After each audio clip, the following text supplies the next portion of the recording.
Hello everyone, so this is going to be another kind of play-by-play guide video. We did these a long time ago and I haven't done one of these in a while, but I have a lot of fun making these, and I think I have a lot of knowledge, and you guys love that guide video of the top 10 tips, so I think you guys really like these videos where you kind of explain some things and talk about what to do in certain situations and what goes through my head.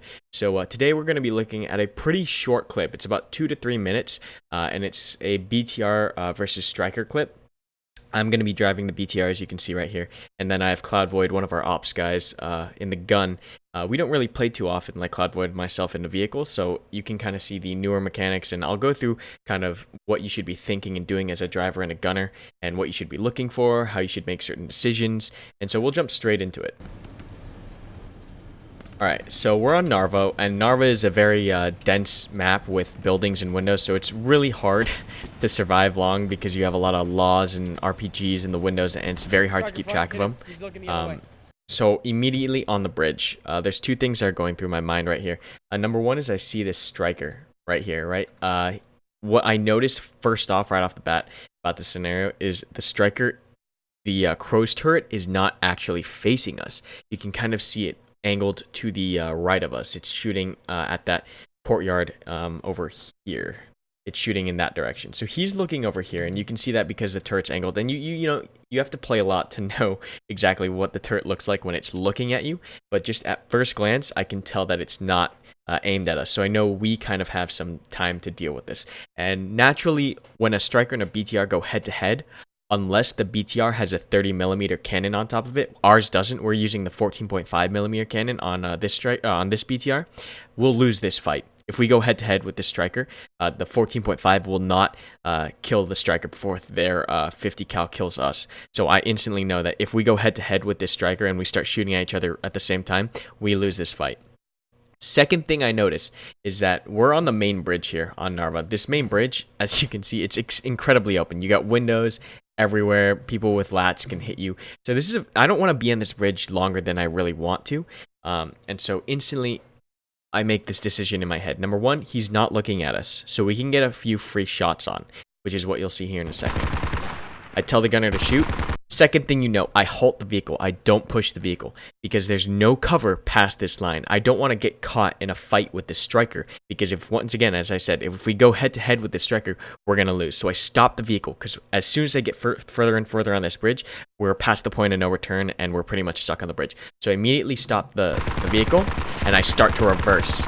Now, the vehicle of the opposing Stryker makes the proper choice because his gunner doesn't have his sights trained on us. The driver reacts and reverses him instead of staying there waiting for the turret to react. So that enemy Stryker driver makes the right call to pull out because they don't know where we are yet. There's no point taking damage when he can't return fire, right? And I'm backing up because I don't want to chance that turret snapping to us and us just instantly losing this fight because we can't turn off this bridge, right? The only way is front and back straight. And if that thing sees us, we're dead. So I immediately start reversing. So Stryker makes the right call. BTR makes the right call, right? We start pulling off the bridge. I don't really want to fight that. You can hear me see I don't really want to fight that. He's still shooting back and forth. We're going to hold here for a little while because I don't want to... I look at my map because as a driver, you want to be kind of aware of what's going on around you. So I'm taking a look at my map. And what I'm noticing immediately, just the first thing that I'm really grabbing, because this is just a really quick section of me looking at the map, is I want to know if we have friendly infantry anywhere, and all I see is they're all on the Charlie cap. That's what I take away from looking at that, is that we don't have any friendly vehicles nearby and they're on the Charlie cap.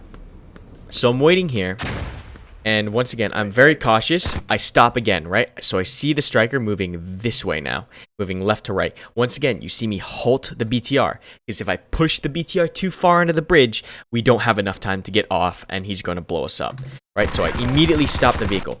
What this also does is it allows the gunner to keep his sights steady on the target, right? Because when you're moving, you're bumping his sights around. He's got to compensate for the movement and stuff like that. Now, what I'm doing here is I saw that Stryker push into the courtyard, right? So I kind of feel more confident now pushing up because he's kind of behind buildings. We'll have the first shot if he peeks out, right? Because we're sitting there ready for him and he's got to roll out onto the street. So I feel comfortable pushing up now.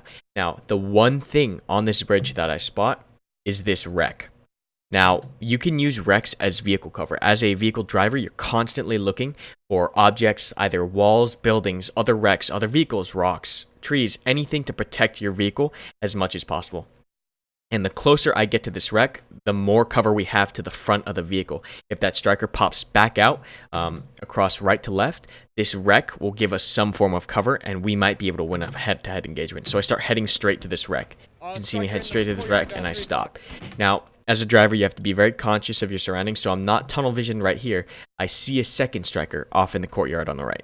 And so I orient that, and it's very important to orient your gunner using like the 12 o'clock system or the degrees system, some kind of way where you can accurately and rapidly discuss where a target is. So I'm calling out target 2 o'clock, 2 o'clock, 2 or 3 o'clock. So he should be looking over there. So gunner's still having trouble locating the target. So he doesn't see him, so I push up and I call 2 o'clock again. 1 o'clock now. 2 o'clock. And he finally sees him. Now, as a gunner in this kind of situation where you put the shots on this tree, I know is blocking him. Like, I know it's blocking him. But if you're experienced enough in the gun and you know what the Stryker looks like, if you just see a part of the Stryker, you can shoot through that tree. You don't need to see the full Stryker, right? So as long as you know what a Stryker looks like, even through the tree, you can start shooting through the tree. But he didn't really feel comfortable shooting through the tree, so I rolled up back a little bit, and then he gets a clear shot on the Stryker and pops the Stryker in the courtyard. So we start taking second rounds, and that sounds like a 50. So I know it's a crow system. So it's either going to be a MRAP or a Stryker, a second Stryker. So I start moving immediately because we're taking damage, right? You can see this at the bottom right. We start taking some vehicle damage, and I don't want to get caught in a position here because he has the first shot on us. And like I said before, multiple times, Stryker beats BTR unless it's a 30 millimeter, right? So we start pushing off. And what I'm doing here is I'm putting this building in between us and the Stryker on the other side, blocking that line of sight. So I can hear him shooting. I know roughly where he is because he's shooting. Gunner talks to me and communicates that he's reloading, so we stop here. I don't want to peek out while he's reloading because then we can't shoot him. So I can hear him rolling. We peek out for a shot. There he is. He's on the right. He's starting to put shots on. I roll us out immediately. Like I said before, look at how fast this health bar dropped.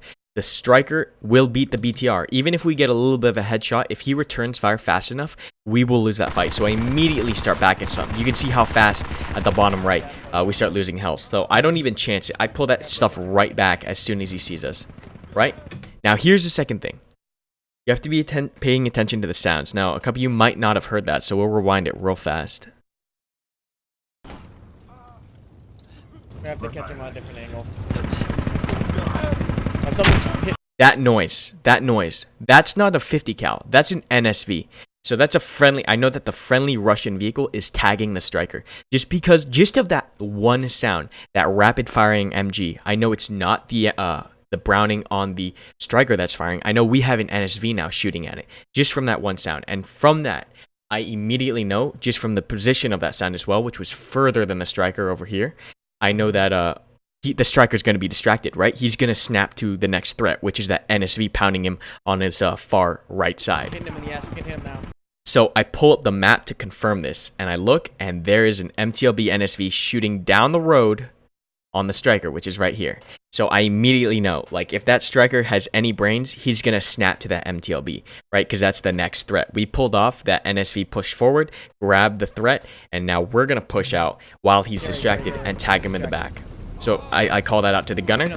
We can see the Stryker on fire here. And so he's distracted. He's trying to deal with that MTLB. So we're pushing out here. And immediately, okay, so this is something you want to be conscious of, is where your gunner can shoot and what he can see. I immediately see, like, he does not have a good angle. He's hitting this tree. So I take it upon myself to push the vehicle out a couple more meters. So I see him hit this tree a little bit, and I'm like, he doesn't have a shot. So I push forward, and it ends the game. So we popped it. That was a really close game, 36-0 tickets, and those 2 Stryker kills won us the game. So it's very important to go through and make sure that you have good communication with your driver and your gunner. Make sure that you're paying attention to your surroundings. Make sure you know your strength versus the enemy strength. Stryker versus BTR, 14.5 BTR or 30 mil BTR. MRAPs, MTLBs, knowing the strength of all the vehicles. It's important to use whatever you can as a driver to protect yourself, whether it be wrecks, rocks, walls, whatever it can be. And then to pay attention to sound. I talk about this so much. Sound is so critical, right? Because just off of hearing that NSV rapid fire and knowing the position of where that NSV is firing, I can tell from that information that he's hitting the Stryker, and that Stryker will be distracted. And I can push the vehicle out onto the street and catch him when he's not looking at us. So just a combination of things that I've learned over my 1,500 hours of playing the game and just kind of sharing it back with you. So I hope you guys enjoyed this kind of video. We're gonna bring more of these back. I really do like this drawing software and doing the play-by-plays and being able to point stuff out and go through what exactly I'm thinking at the time, what I'm looking at on my map, and what I'm gonna do tactically. Because I really do think that that's why Squad is so great, is because you have those higher level tactical strategies or thinking or planning or execution rather than just the shoot and scoot run and gun games that are like Call of Duty and Halo. So let me know if you want to see more of these. I definitely love making these kind of informational tutorials and play-by-play videos. But yeah, let me know what you think. Thank you so much for watching, guys, and I'll see you next time. Thanks for watching the video, and don't forget to check out Humble Monthly for over $100 worth of games every month for just $12. You'll also get 10% off their entire store, fund a charity, and support this channel all at the same time. Check it out in the description below.